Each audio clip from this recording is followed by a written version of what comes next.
বাঘ আর শিয়ালের বুদ্ধির গল্প। এক সময়ের কথায় গভীর জঙ্গলে একটা শক্তিশালী বাঘ থাকত।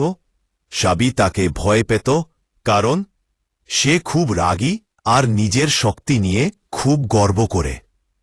এক সকালে বাঘ নদীর ধারে হাঁটছিল। হঠাৎ সে দেখল শিয়াল একটা ছায়াময় জায়গায় বসে আরাম করছে। বাঘ গর্জে উঠল, পারে, এ তো আরাম করছ কেনে? আমি হাঁটছি আর তুমি বসে বসে হাওয়া খাচ্ছু। শিয়াল একটু হাসল, সে ভয় পেল না, শান্ত গলায় বলল, বাঘ ভাই, আমি বসে আছি কারণ আমি খুব ব্যস্ত। আজ আমাকে রাজার বাড়ির কাছে যেতে হবে।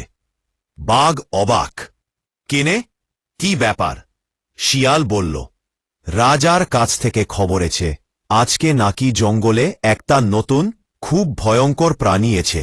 সে নাকি তোমার থেকেও শক্তিশালী বলা হয়েছে। এ কথা শুনে বাঘ রেগে গেল, কি, আমার থেকেও শক্তিশালী? নাম কি তার? শিয়াল মাথা ঝাঁকিয়ে বলল, তা তো জানি না, তবে রাজার পাঠানো চিঠিতে লেখা যে সে বাঘকে ধরেও নিয়ে যেতে পারে। বাঘ ভয় পেল, কিন্তু লজ্জাও পেল। চলো, আমাকে আগে সেই প্রাণীটাকে দেখাও, আমি ভয় পাই না। শিয়াল বলল, ঠিক আছে, আমার পিছনে আসুন। শিয়ালের বুদ্ধি, শিয়াল বাঘটাকে নিয়ে গেল নদীর কাছে। সেখানে পানি ছিল খুব পরিষ্কার, আয়নার মতো। শিয়াল বলল, ভাই ভাই, নিচে তাকান, ওই যে ওটাই সেই প্রাণী।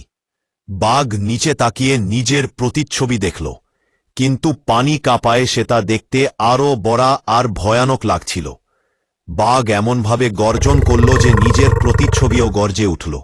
বাঘ ভয় পেয়ে পিছিয়ে এলো। ওই তো আমার দিকে তাকিয়ে আছে, কি ভয়ঙ্কর! শিয়াল বুদ্ধি করে বলল, দেখলেন, আমি তো বলেইছিলাম ও খুব ভয়ঙ্কর। বাঘ এতে ভয় পেল যে সে দৌড়ে জঙ্গলের ভেতরে চলে গেল, আর শিয়াল হাসতে হাসতে ঘুরে বাড়ি ফিরল। সেদিন থেকে জঙ্গলে সবাই বুঝল, বুদ্ধি দিয়েও সব করা সম্ভব।